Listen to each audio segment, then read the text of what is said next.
प्रश्न यही है, आध्यात्मिक रास्ता में तो कहने के लिए तो मनुष्य जरूर है, मिठाई के लिए तो जान दे दे। ये जीवन गुरु के लिए, this life is for him.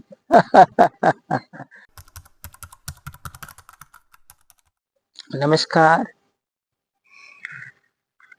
आप सभी बाबा के भक्तों को नमस्कार।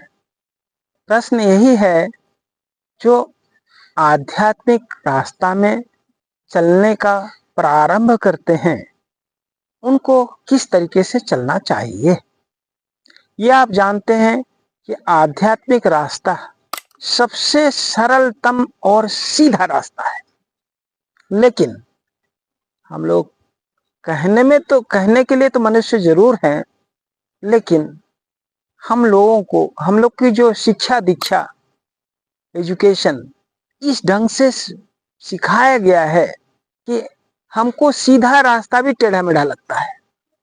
जैसे एक रिक्शा वाले को अगर कहेंगे न्यायालय चलो, बोले अरे भाई साहब आप अंग्रेजी में क्यों बात कर रहे हैं, कुछ तो कहाँ जाना है बताइए। अरे भाई हमको कोर्ट जाना है, यही हिंदी में बताना चाहिए था ना। इस तरह का हमारे जीवन में हमारा परिवेश, हमारा शिक्षा दीक्षा ऐसे हुआ है जो सरल रास्ता हमको टेढ़ा मेढ़ा लगता है। सत्यम बदह, सदियों से युगों से ऋषि मुनि ये बात बताते आ रहे हैं। सत्य क्या है? दूसरे की भलाई के लिए जो कुछ भी हम करेंगे, जो कुछ हम बोलेंगे वो सत्य है, लेकिन हम क्या करते हैं, दूसरे का भलाई जो है ना, दूसरे के वार्ड को वो हटा कर वहां अपनी भलाई जोड़ दिए, जिसके चलते होता क्या है आप तो जानते ही हैं कि अपनी भलाई जहां करेगा आदमी वहीं पर ही उसका पतन होना चालू हो जाता है। आज की डेट में कोई भी व्यक्ति दुनिया में कुछ भी करता है, पहला प्रश्न आता है मुझे क्या मिलेगा। नौकरी करेंगे, कोई भी काम करेंगे या कहीं जाएंगे, किसी ट्रेनिंग में भी जाएंगे, पहला क्वेश्चन ये होता है कि हमें क्या मिलेगा। इवन हम साधना करने के लिए बुलाएंगे तो हमें क्या मिलेगा। आप देखिए, थोड़ा सा बाहर हटके देखिए, ये प्रकृति की ओर देखें, ये सामने नदी बह रही है, पानी देती जा रही है। कभी उसने पूछा आपसे कि हमको क्या मिलेगा, आप क्या दोगे? हवा आपको ऑक्सीजन देकर के जीवित रख रहा है, कभी हवा ने कहा कि मुझे क्या मिलेगा? सूरज आपको एनर्जी दे करके, प्रकाश दे करके हमको अंधकार हटा रहा है और हमारे जीवन को आसान बना रहा है। कभी सूरज ने कहा कि मुझे क्या मिलेगा? यही है, हम केवल लेना सीखे हैं, देना सीखे नहीं, इसीलिए हमारे जीवन में इतनी सारी कठिनाइयां आता है। आप बच्चों को लेकर के एक मुट्ठी चॉकलेट दे दीजिए, बच्चा, छोटा बच्चा फट से ले लेगा आपसे। मिठाई के लिए तो जान दे दे, उन्हीं के आप ही का दिया हुआ है, आप उसी में से एक मांग के देखिए, वो जान चल जाएगा, रो रो करके परेशान हो जाएंगे, लेकिन आपको देंगे नहीं। आप ही ने दिया था, लिया आप ही से ही है, तो आपको रिटर्न करने का था। हम भी उसी बच्चों के जैसे ही हरकत हमेशा करते रहते हैं, जो कारण है हमारे जीवन का कष्ट का कारण बनता है। हम जानते हैं कि इस दुनिया में जो कुछ भी है आज टूटेगा या फूटेगा, बदलेगा या मरेगा, ये श्योर है, सबको पता है। फिर भी हम उसको सोचते हैं कि ये अमर है, ये सदाबहार है, ये कभी खराब नहीं होगा। ये जो भावना लेकर के चल रहे हैं वही हमारे दुखों के कारण होता है। इसलिए हमें करना क्या है कि आध्यात्मिक रास्ता में चलते वक्त ये ध्यान में रखना होगा कि हमारे मन को बड़ा करना होगा, उदार बनाना होगा, क्षमाशील बनाना होगा। आगे बढ़ने के लिए यही चीजों की जरूरत होगी। साधना मार्ग में जाने से तरह तरह के लोग आपको प्रश्न पूछेंगे, अरे क्या हो गया आजकल तो आंख बंद करके बैठा रहता है, पता नहीं इसको कोई भूत पिचास पकड़ लिया है। हे भगवान, क्या हो गया? कुछ और दोस्त लोग मिल जाएंगे तो बोलेंगे समय बर्बाद कर रहे, उतना देर में पढ़ते तो कितना सारा पढ़ जाते थे। आप देखिए, कुल्हाड़ी से पेड़ काटा जाता है, कोई अगर उसको 5 मिनट बैठ करके उसको कुल्हाड़ी को धार कर रहा है, क्या वो समय की बर्बादी है कि वो शक्ति का, कुल्हाड़ी की शक्ति का वर्धन है? क्या है? अगर कोई सोचता है कि हम धार कर रहे हैं मतलब समय बर्बाद हो रहा है, ये तो हमारी अपरिपक्व शिक्षा और समझ की कमी की वजह से हम ऐसा कहते हैं। सच्चाई यही है कि उसमें जो थोड़ा सा समय हम दे रहे हैं उसमें हम शक्ति दे रहे हैं। वो जितना तेज होगा उतना जल्दी पेड़ कटेगा। उसी तरह साधना मार्ग यही है, मन को हम धार दे रहे हैं। और ये धार देने से होता क्या है कि मन जो कामों को करता है, खास करके जितने प्लानिंग करने का, योजना बनाने की जो कार्यक्रम मन के द्वारा होता है, और डिसीजन लेना, जजमेंट देना, निर्णय लेना, ये दूसरा पार्ट है मन का। एक है प्लानिंग बनाना, दूसरा है जजमेंट देना। ये दो चीज जिसके पास अगर आ जाता है, प्लानिंग जिसका अच्छा हो और निर्णय जिसका सही हो, वो व्यक्तित्व में जो नया जो गुण पनपता है या बढ़ता है, उसी को कहते हैं एफिशिएंसी, अर्थात योग्यता।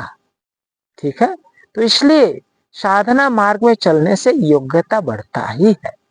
हाँ, एक चीज का परेशानी ये आता है, क्योंकि साधना एक, ये आध्यात्मिक साधना का एक दूसरा पहलू है कि आपका पिछले जितने बुरे अच्छे बुरे जो कर्म है उसको समाप्त करेगा, जिसको हम कहते हैं अपनी भाषा में संस्कार भोग। ठीक है, अगर संस्कार भोग मतलब होता है जो गंदी चीज है हमसे निकल के चला जाएगा। हो सकता है कि हमको बुखार आ जाए, हो सकता है कि हम बीमार पड़ जाए, हो सकता है कि एक्सीडेंट हो जाए, हो सकता है कुछ लॉस हो जाए, हो सकता है कि कुछ किससे झगड़ा भी हो जाए, कुछ हो जाए। तो हम क्या सोचते हैं, हम साधना करते हैं इसलिए ऐसा हो रहा है। नहीं, साधना नहीं करने से वो होने वाला था, लेकिन थोड़ा देर से होता। लेकिन जितना देर से होगा उतना ही उसका ब्याज के साथ ही होगा, डायरेक्ट नहीं होगा। आज अगर हम 10 रुपया लेते हैं किसी से, रिटर्न करेंगे 11 रुपया 12 रुपया में चल जाएगा, लेकिन 10 साल के बाद रिटर्न करेंगे तो मूल के साथ साथ उसका ब्याज भी मूल से ज्यादा देना पड़ेगा। तो इसलिए साधना मार्ग का यही काम होता है कि साधना में कोई तकलीफ होती ही नहीं है, बल्कि तकलीफ समाप्त होता है। लेकिन हम अज्ञानता बस में आकर के सोच बैठते हैं कि साधना कर रहे हैं इसलिए परेशानी आ रहा है, और काफी लोग जो है साधना मार्ग से चले जाने की कोशिश करते हैं। लेकिन साधना एक ऐसी चीज है, साधना करना नहीं पड़ता, साधना होती है। जैसे प्यार किया नहीं जाता, हो जाता है, उसी तरह साधना किया नहीं जाता, हो जाता है। वो कौन करता है? गुरु। और जब हम भौतिक जगत से किसी से प्यार करते हैं तो उसको प्रेम या प्यार कहते हैं, लेकिन वही प्रेम जब परमात्मा की ओर हो जाए उसी को कहते हैं भक्ति।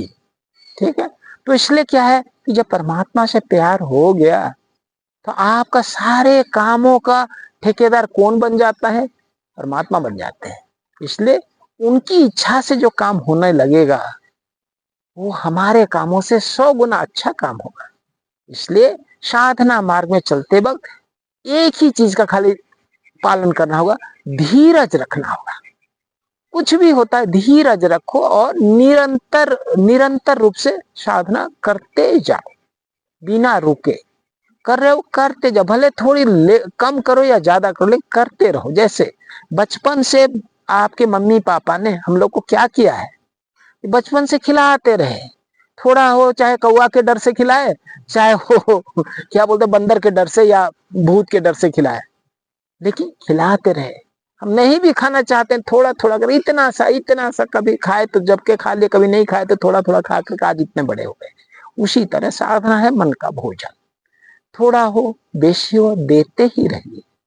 और कब ये इतना बड़ा मन बन जाएगा कि बड़ा मन किसको कहते हैं? आने वाले दुखों को दुख समझ में ही ना आए। जो दुख आता है उसमें हम विचलित हो जाते हैं। जब दुख मन को विचलित करना छोड़ दे, प्रभावित करना बंद कर दे, तब हम समझ जाएंगे कि मन बड़ा हो गया है।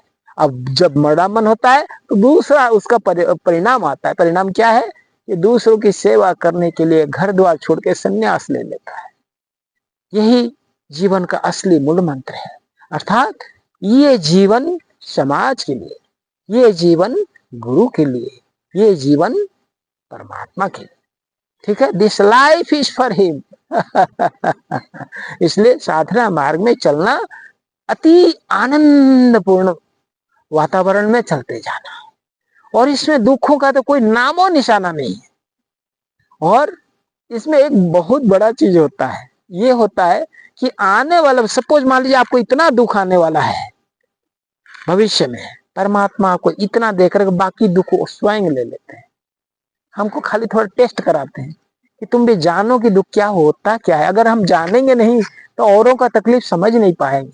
चाहे हम दर्शन में कितना पढ़ लें, लेकिन जीवन में जब तक होता नहीं है तब तक आदमी को कष्ट का एहसास होता नहीं है। इसलिए थोड़ी सी कष्ट का एहसास परमात्मा इसलिए कराते हैं ताकि मैं दूसरों की सेवा करने में हमको सुविधा हो, समझ में आए।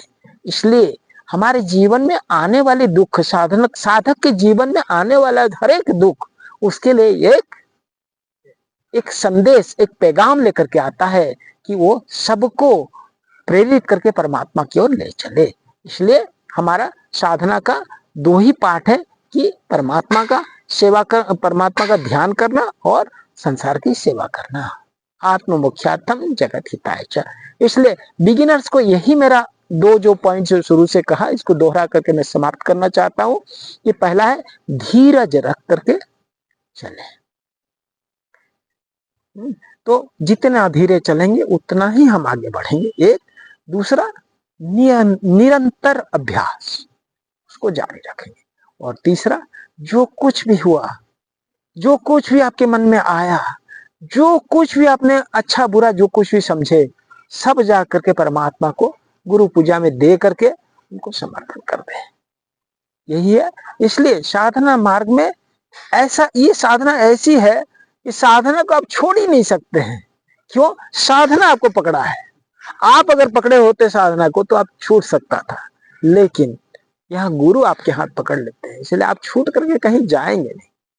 थोड़ा सा इधर उधर नाचेंगे, जिस तरह से कुत्ता को चेन में बांध करके लेकर के जाते हैं, कुछ देर सीधा जाता है, कभी कभार इधर उधर झटका मारता है, एक दो चार बार झटका मारता है, फिर आता है, इस रास्ते में चलता है। वही हम लोग है। गुरु ने हमको चेन से बांध लिया। साधना मार्ग में गुरु हम कितना भी झटका दो चार मार दें, ये कहीं जाने वाले हैं नहीं, फिर वही रास्ता में चले। ठीक है? तो इसलिए साधना मार्ग में चले, अति आनंद संप्राप्ति करें।